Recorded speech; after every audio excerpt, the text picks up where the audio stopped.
Welcome to What CEOs Talk About. Do you wonder what CEOs talk about behind closed doors? How they bring their vision to reality? How do they overcome and succeed through adversity? We share that and so much more with each episode. Now, let's get started with the show.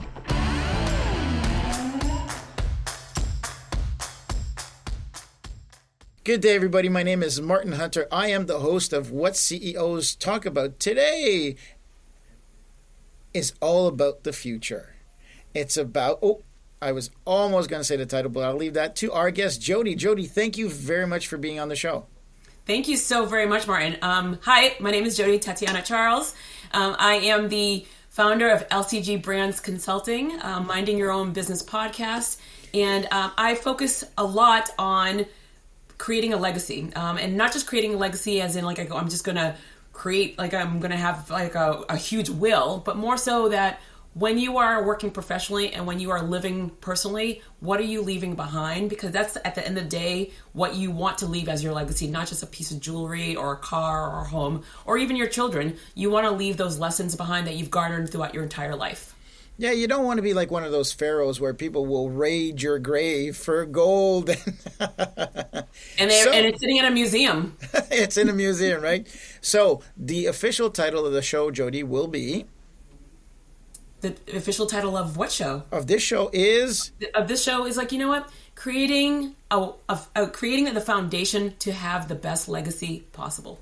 Fabulous. Thank you very much. So, Jodi, tell us a little bit about yourself. Where are you from? How you grew up? Because your business and yourself become intertwined at a certain spot. So, tell us a little bit. Tell the listeners where you're from, what you do, and all that good stuff. Going backwards or going forwards from back. Thank you. I love that. So, I am first generation born to Haitian parents. I was conceived, I always say this because I'm so proud of this, conceived in Haiti, born in America. My mom was 8.5 months pregnant when she came to the U.S. Back in the day, they were like, I go, we're coming. We're waiting. And so all the rice and beans and everything like that were already in my system well before I got here. Raised in Massachusetts, born in Brooklyn, New York, raised in Massachusetts, had a phenomenal life.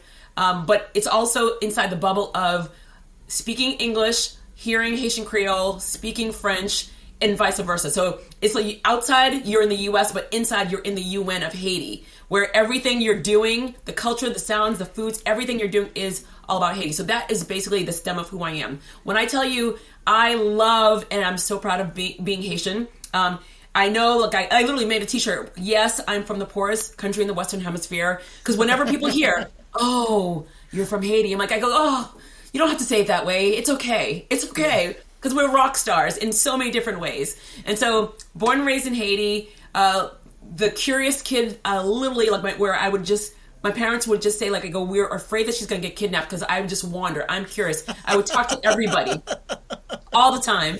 And then, basically, I was also the same kid that should have never graduated from high school because I talked a lot. I was in part of every single organization. I was social butterfly. And my mother got a phone call from the principal saying she's not going to graduate. And my mom's like, why? She's like, well, she didn't turn in 9 papers. I'm like, really? 9 papers? I feel that's an obnoxious number. 9 papers. How did that happen? Years later, the person that should have never graduated from high school, I have 9 degrees, which is silly. 9 degrees. I was a TV and radio producer. I was a press secretary to the governor in Massachusetts. I own my own business. It's silly. It's the craziest thing that you could ever imagine because I was curious. I never said no to any task. Mm-hmm. And so whenever I was given an opportunity to be somewhere, I worked really hard because that was what was instilled in me. I wanted to make sure that I wasn't just a job or just the degrees. I was more than that. And so I wanted to make sure that I was in as many places as I possibly can, helping as many people as I could. My Creole is comment oui. So I know papi mal. Well, okay, so I'm happy with that because usually I get the sac passé, which is always... We moved, I'm from the East Coast, and my mom being French, we moved to Montreal. Mm-hmm. And big Haitian community in Montreal. So I learned all the patois and most of the language I probably should not say. Well, it was for us. It was like, so my dad always said, we want you can listen to the Haitian Creole in the house, but we were only allowed to speak French because French is worldwide. So it's very beneficial because I travel to Europe a lot. I travel to a lot of different countries that they don't speak English, but guess what? They speak Someone French. speaks French. And so it's always helped me. That and driving a manual have been the game changers whenever I travel. That is so true. When I grew up, we learned how to drive a manual car, and nowadays it is a dying art. I literally, whenever I valet my car, they look at the car and they're like, and I'm like, I go, do you know how to drive a manual? And I'm like, if there's a hesitation, I'm like, I will park my own car. Thank you very much. It's so true. So you still drive a manual? Oh, 100%. I never ever buy cars that are not manuals. And why is that? You know what? There's a part of me that just loves that control. I mean, I'm in snow. I'm in a snow area. So I love that control of the car. You can't be lazy. I mean, although sometimes like my mind is just like, it's very, like I've been doing it for so many years that it is what it is. I just don't want to forget. And I become complacent to something. And I just love that whole the clutch, the brake. I mean, what are we doing? We're on a hill. I love the challenge. You seem so very low energy. This is me low energy. You didn't catch it. You see, if you had booked early in the morning, it would have been a whole different game. And I don't do coffee and I don't do chocolate. Oh my goodness gracious. Oh my goodness gracious. What the world runs on. But you know what? It's funny that you say that. I think we should park that for a little bit because energy, what you've demonstrated is really driven by curiosity in your, like when I hear your story, I want it to be curious. And the other one is serving others. And I think that when you have that, there's always somebody to help. And that brings energy, a different energy. And being curious about anything and everything brings another level of energy, both staying alert mentally. And I think the doing is, my grandma used to always say, busy hands keep a broken heart mended, right? So I remember when my granddad passed away and she took me to the garage and say, what would your grandfather do? Right? And so, well, I do this, he'd do this. So she said, go ahead and do it. And so, I love that. Right? So I'm going to steal it. I'm not going to lie to you. I'm stealing that. That's all right. No copyright. Her name was Alice. No, you know what the thing is for me, like whenever so my dad died 6 years ago. And instead of on the day that he died, like people just shut down. They don't want to do anything. I'm like, you know what? I had no regrets with my dad died February 2015. My grandmother that I took care of for 21 years died at 95 November 2015. So it wasn't a bad year. It was a sad year, but it wasn't a bad year. The days that they die, I do things that they would do. So my grandmother would make Haitian soup, and I'm telling you, every single Sunday that soup tasted the same exact way, but every single Sunday, I swear, there's elbows, there's eyeballs, there's things in it. I'm like, different things, but it tasted the same way consistently. My dad had the most amazing green thumb. Mangoes, papayas, you name it, he can do it. I have no green thumb, and I can't make Haitian food. And every single year on their desk, I pick something. I'm like, I'm going to do it. And until I get to the point where it tastes like them or it grows like him. Haitian soup. Oh, yeah. Is there anything that doesn't go in Haitian soup? Everything. Like anything that's in the refrigerator, it just gets thrown in there and it has the same taste. And I can't get the taste right. It's okay, but it's not the taste. I agree. I think there's when I think about that, is like the oils that were in her hands. You think, oh, that was the secret sauce, the secret ingredient.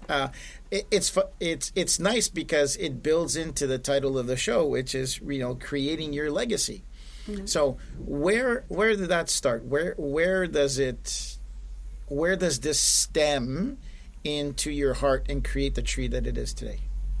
I'll just rewind the clock all the way to my parents. One of the biggest frustrations for them was that in American schools, they educate you to memorize and then take a test, and it's forgotten forever. Mm-hmm.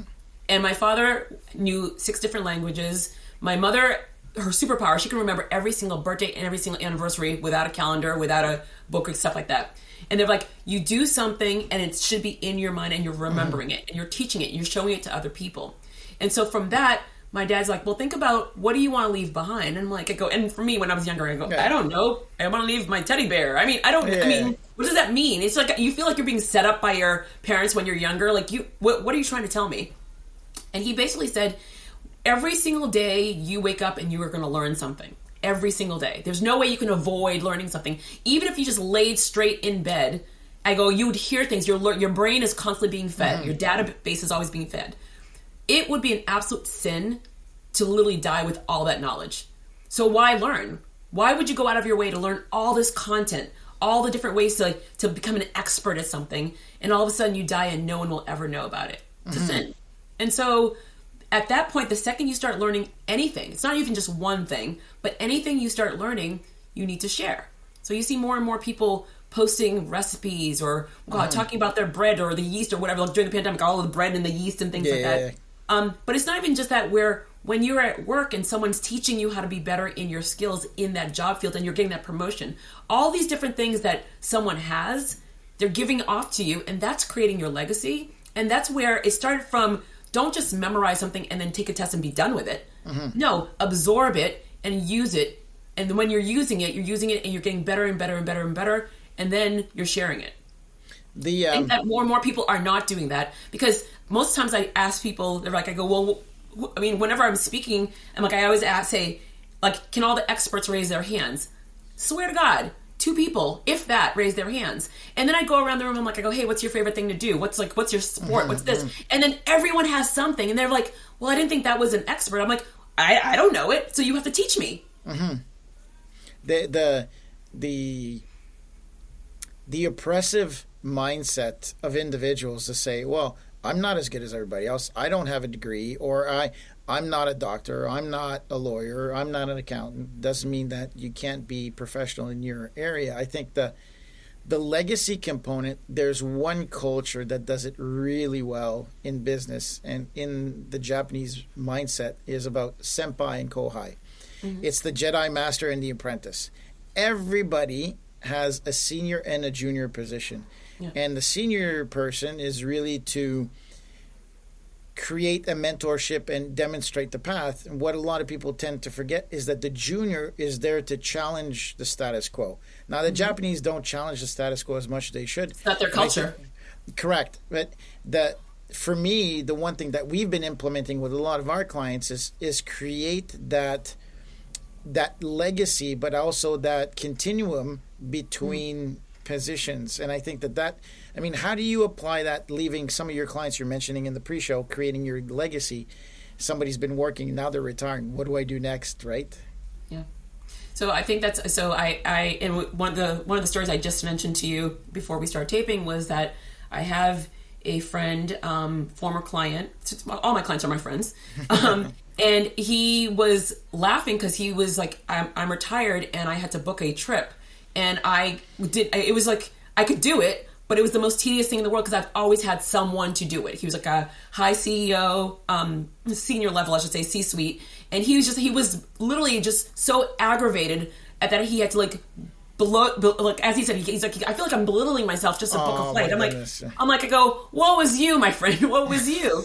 I mean, you're not belittling yourself. It is the way, like, you're retired. Unless you want to hire a personal assistant, it is what it is. You're going to do it yourself. But guess what? If you had started planning for this well before time, you wouldn't be in this situation where you're so angry now whenever you're booking a flight for your personal enjoyment. Creating a legacy, I think that there's a story that I'd like to share. When I was in the mining industry, we traveled a lot around the world, and my daughter's born.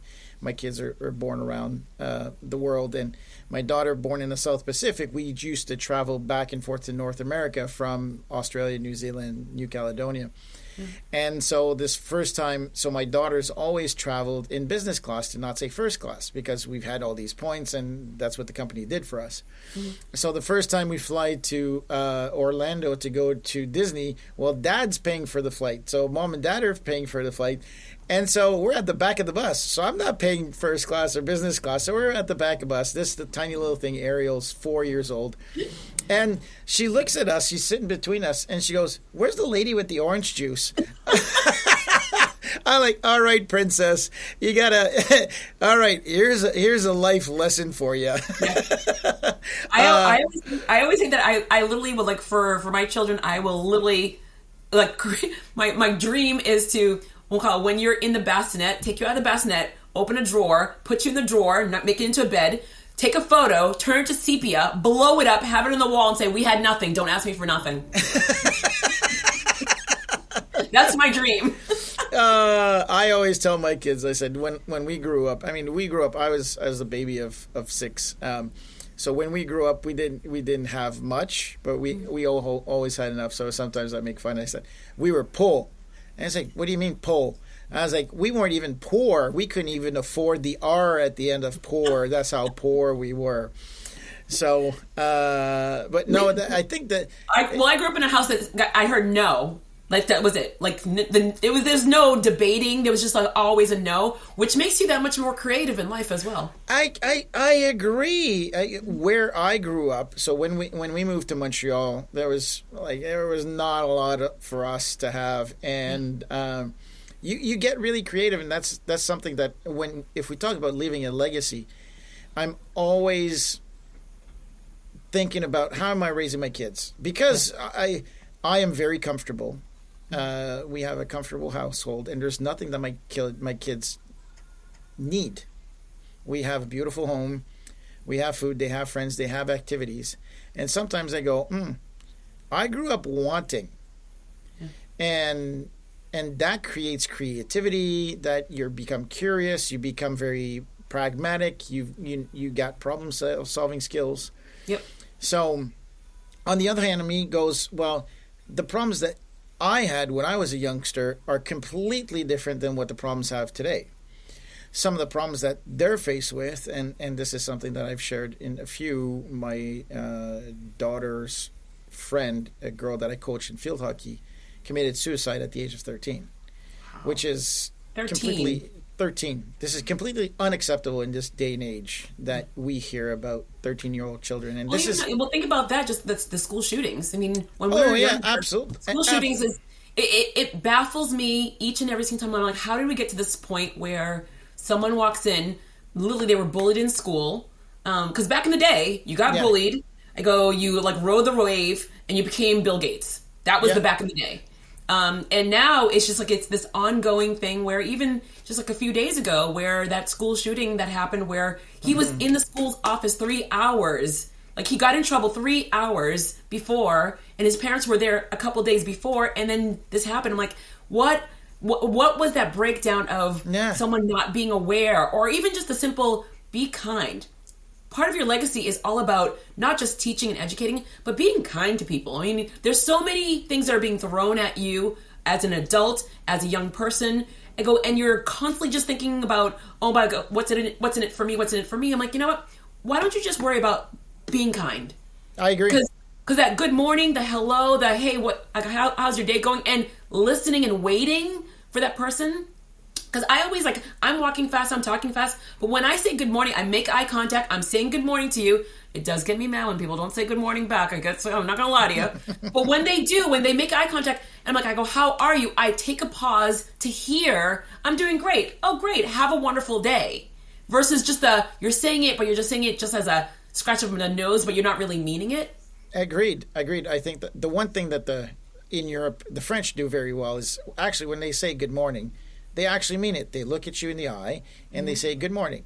Now, is it effective? Because they go through at the business, they go see everybody and everybody comes to see them and everybody says good morning, which is not necessarily productive, but very, very humane. But I think the kindness and respect that I don't know how much COVID has affected all of this and really turtled people into... I mean, I've seen a lot of people who are clearly not thinking about leaving a legacy when they're talking to people at the the donut shop or at the coffee shop or anything like that, how they belittle and talk to people of leaving that legacy. But I think if we come back to the subject of your parents telling you, like, what will you leave behind? That's your North Star. That's your guiding light. That's the thing that goes, okay, that's my MO. So if I need to go in that direction, then what is my legacy? What will people remember me by, right? Well, the hard part about that is when you're a child, you hear it and it's just so big. That it's so big, and you're like, what does that mean? What? And then my dad was king of, I'm not telling you. You have to figure it out. So I go, Dad, I need a car.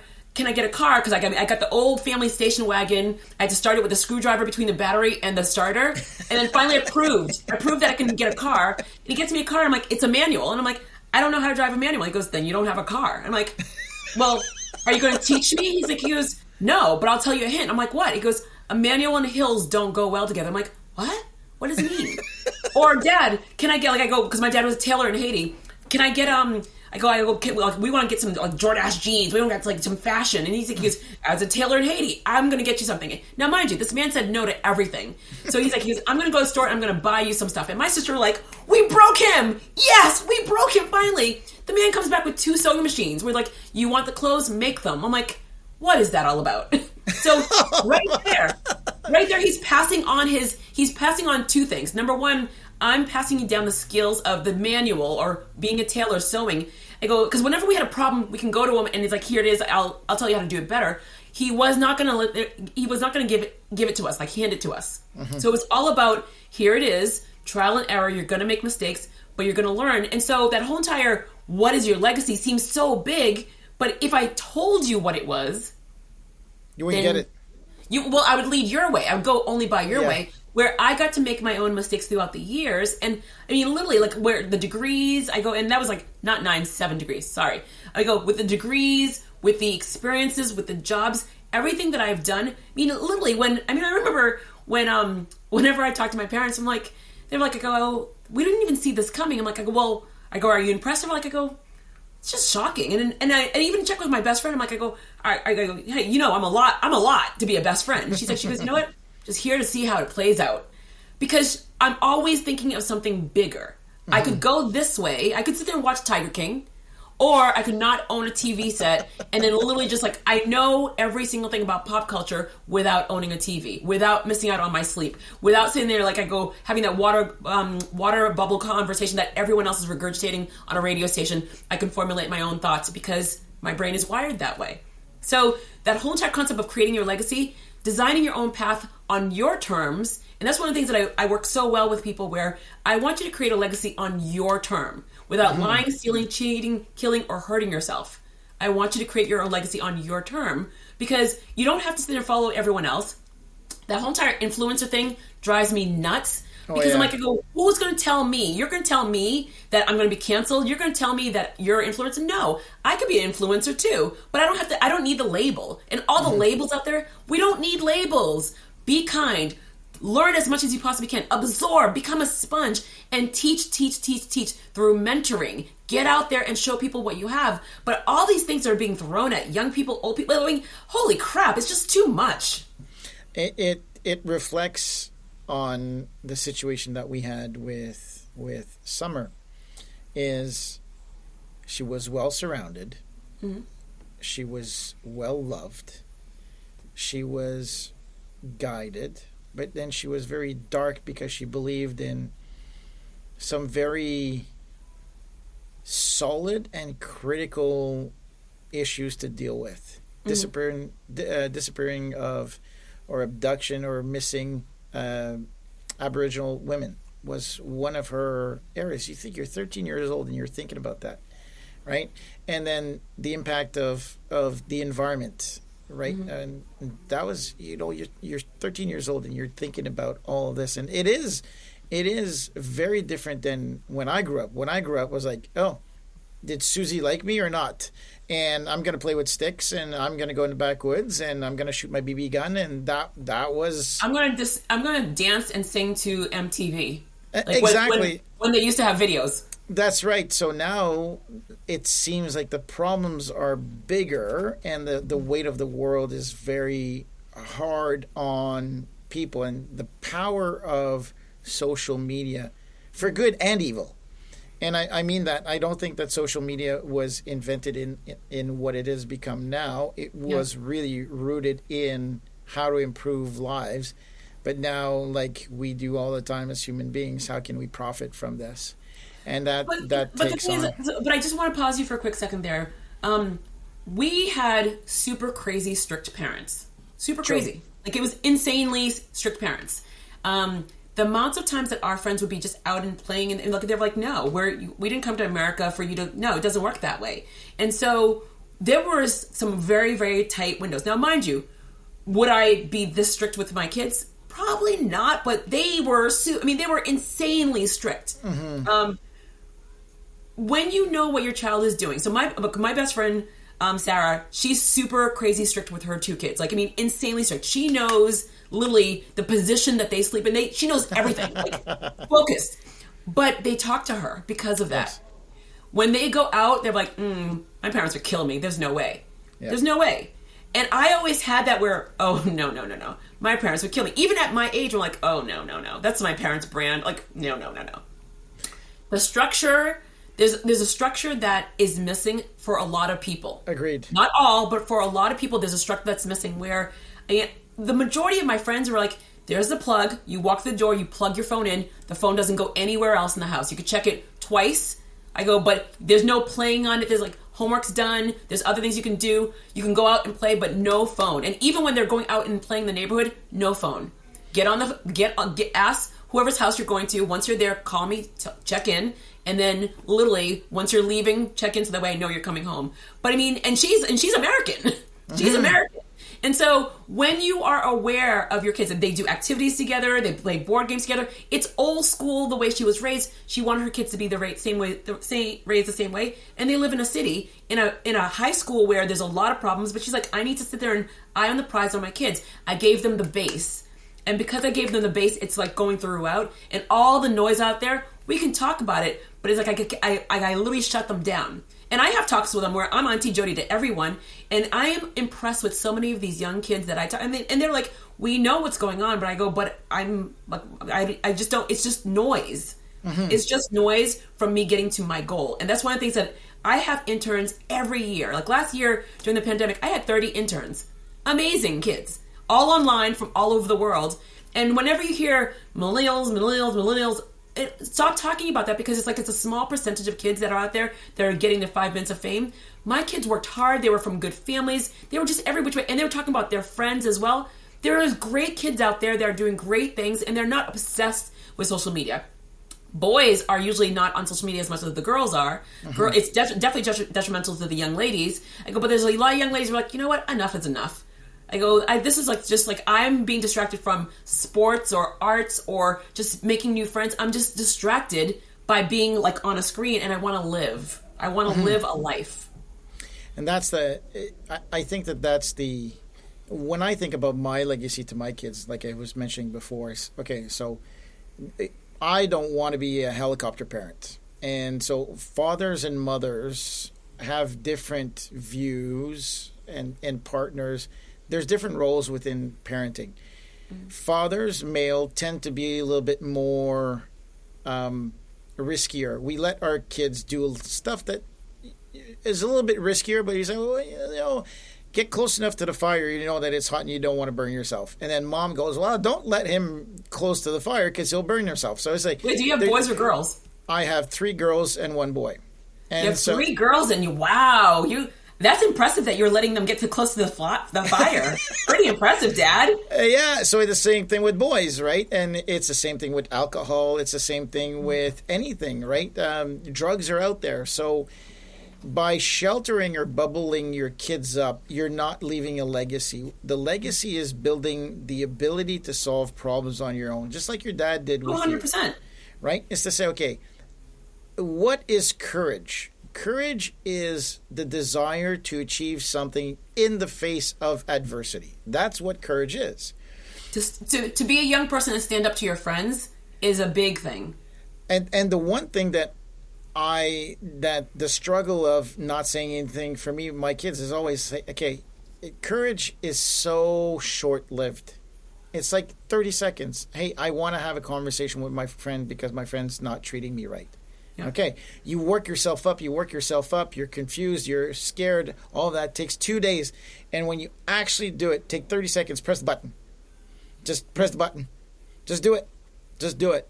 And that ability to tackle fear, because most of, pain or gain, human beings are we think we're highly intellectual, but when you think about leaving a legacy, it's very biological. Every living organism wants to leave a legacy. It's curious on how to grow and evolve, because if you don't evolve, you die.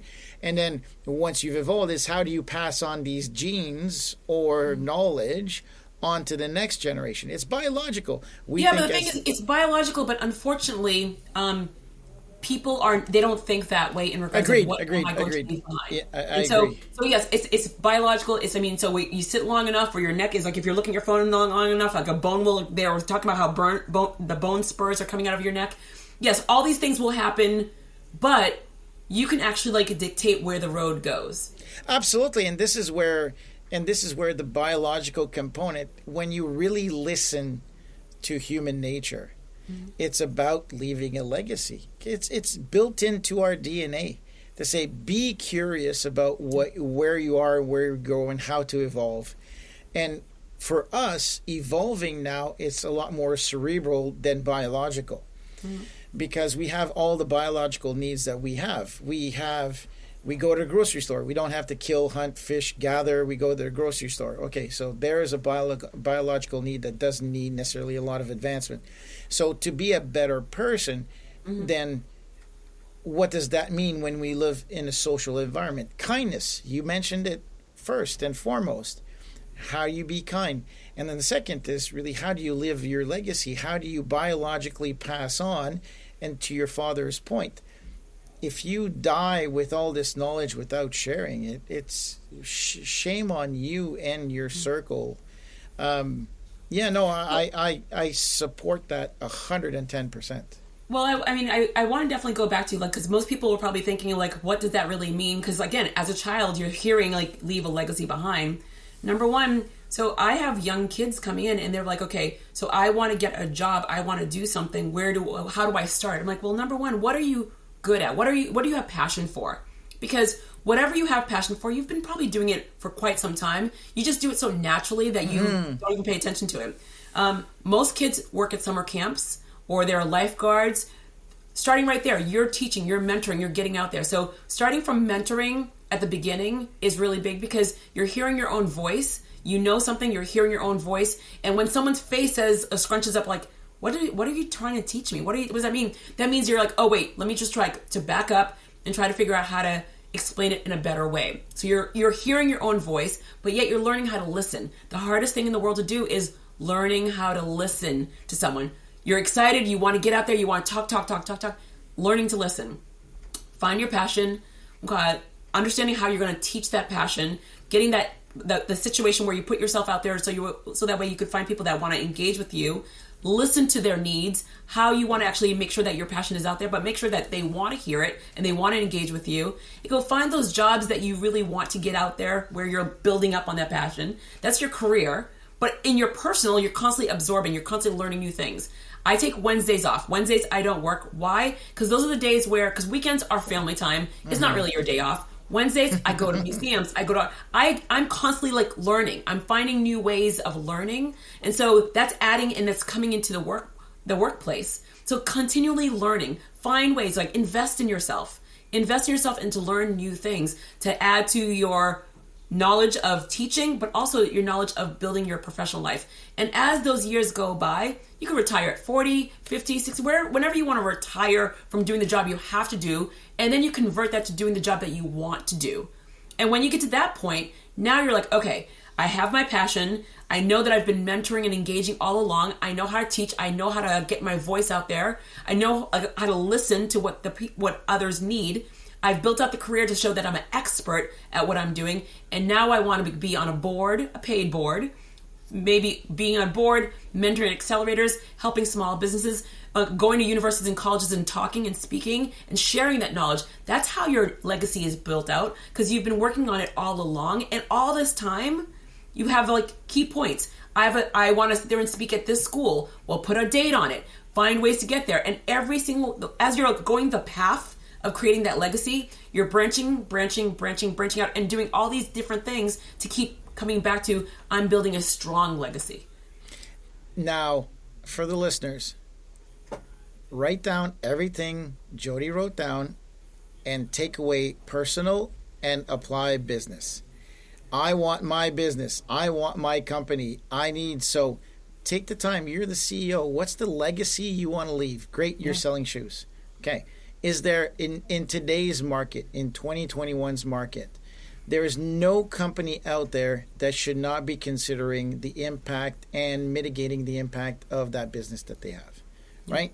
So we got, Tracy, my spouse, got shit happens. And it's toilet paper. And it is absolutely funny because it's recycled paper, it does this, does that. It's delivered, minimizes logistics. So you're like, okay, the cost might be the same, but the impact is very much lessened. And I think one of the biggest thing that when I think of legacy and the thought process that went into it is the box that it came in. Like from Amazon. It was so funny because Amazon guy came up and he's like, I'm like, what's that? A box of toilet paper. Tracy, you ordered toilet paper? Really? Like,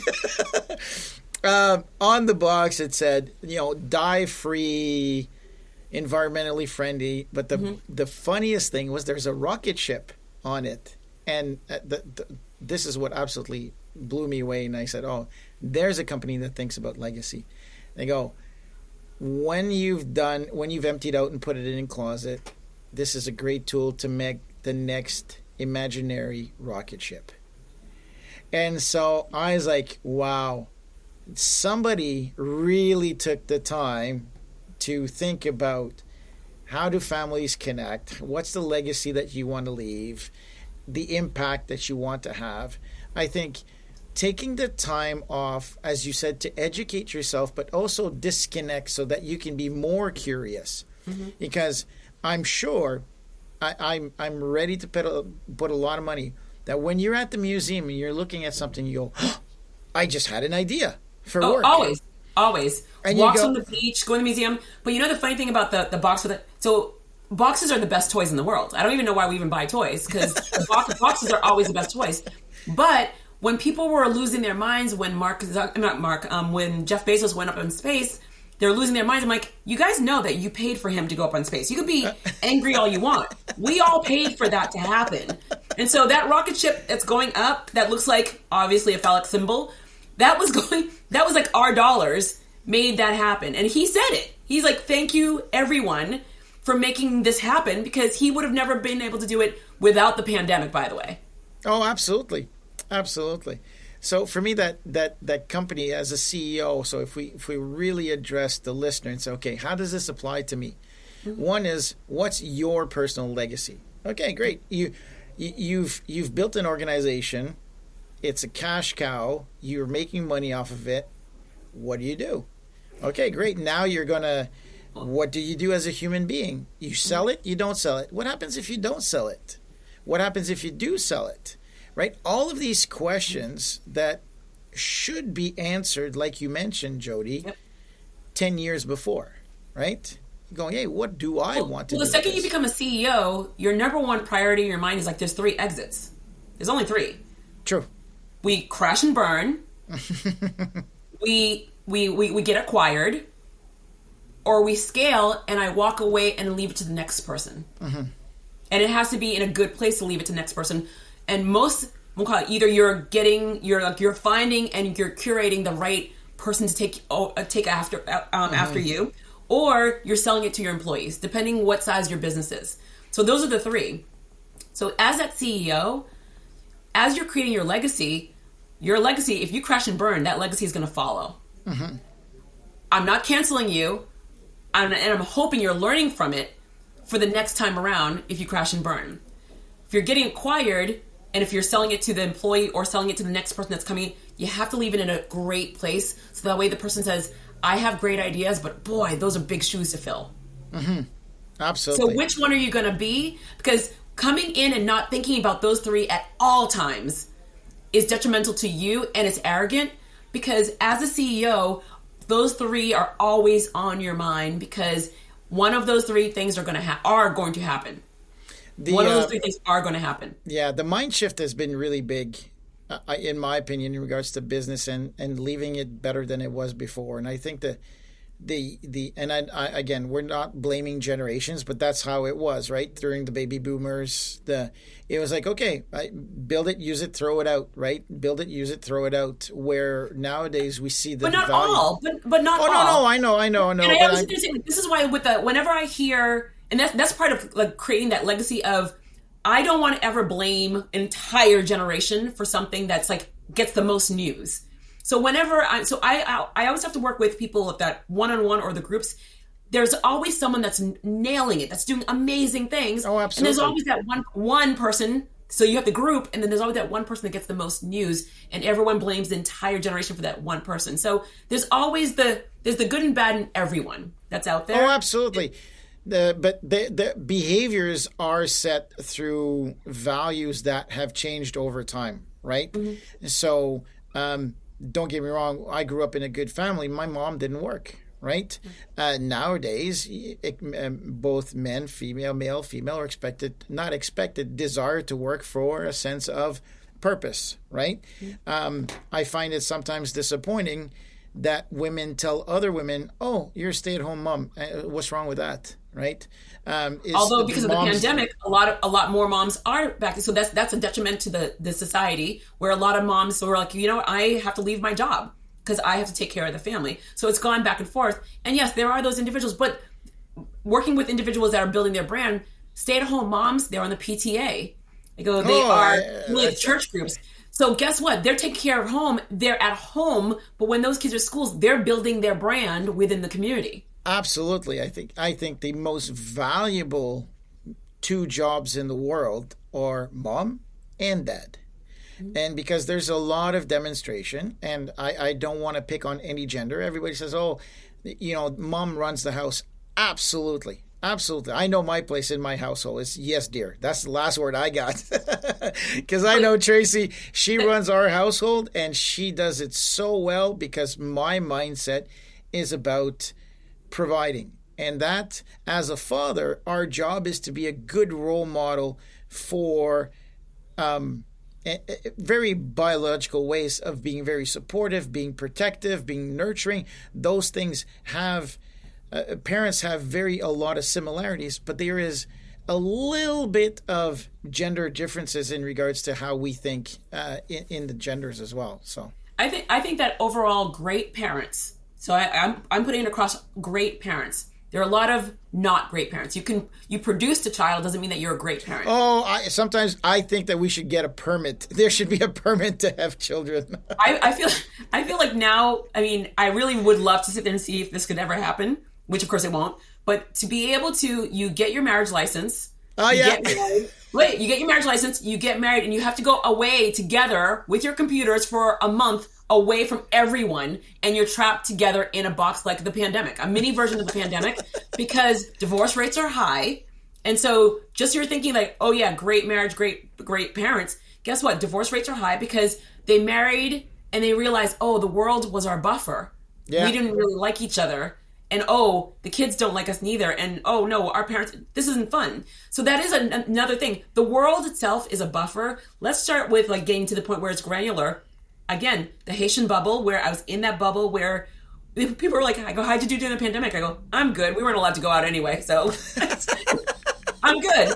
And so let's start with the base of understanding, like, what's your family dynamic going to look like? And if you're in a foster care home situation, if you're an adopted, whatever situation you're in, find a way to find someone that has your back.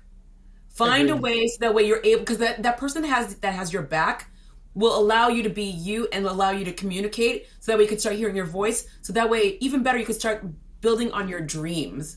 I think that's one of the things where when you are constantly scared, when you're constantly tired, when you're constantly not like being intimidated or attacked, you're like, where do I even build my dreams when I don't, Jodi's talking about building a legacy. I don't even know who I am as a person because I'm constantly stressed out. Moms, dads, kids, like people are, if you're stressed out, you can't even think about your dreams. You can't even think about your legacy. That's not even a thought in your mind.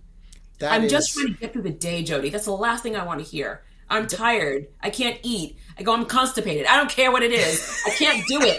I can't do it. I have legacy. Shut up, Jodi. That is so full circle, right? It like we started with legacy and you finish. You can't do it if you're scared and you're stressed out. That's such a good full circle comment right there. Jodi, what is your go-to? So for me, I've got two go-tos that I refer to all the time.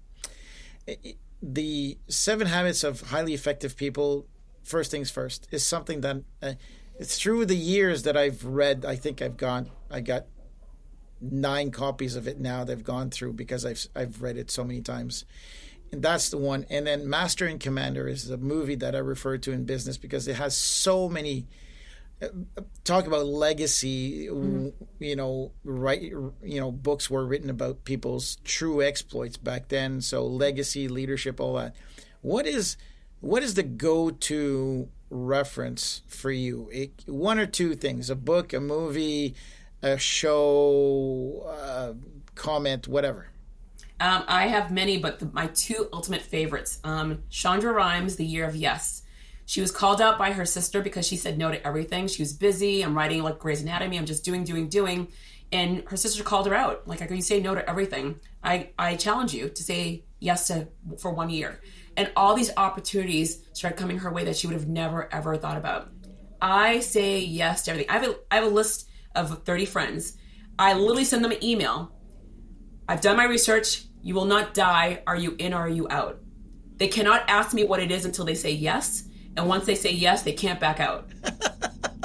I've taken them skydiving. I've taken them yoga with goats. I will come yoga with goats. I've done random things, but they know that I will open their minds and their thoughts to the stupidest, silliest, adventurous things. So that the Year of Yes with Shonda Rhimes is for anyone that is like hesitant or scared. Mm-hmm. It opens your mind to opportunity. Opens yourself to opportunity. So I love that one. Malcolm Gladwell's Outliers. Outliers is the whole entire concept of standing out. Everyone is like, I don't want to stand out. I want to stand out. When I was in Japan, we went to Toyota City and everyone's like, it is our culture not to stand out. It's a very American way. I'm like, really? Because we're in Toyota City. Mall, the schools. You can't be humble and yet own a city. And and I'm that person where I notice these things. I'm like, I'm going to call you out on this. Standing out is not being arrogant. It's not being conceited because people assume that. Mm-hmm. It's oxygen on you before anybody else. We're on planes. We hear it all the time. You will not die. Maybe you will, maybe you won't. You will pass out.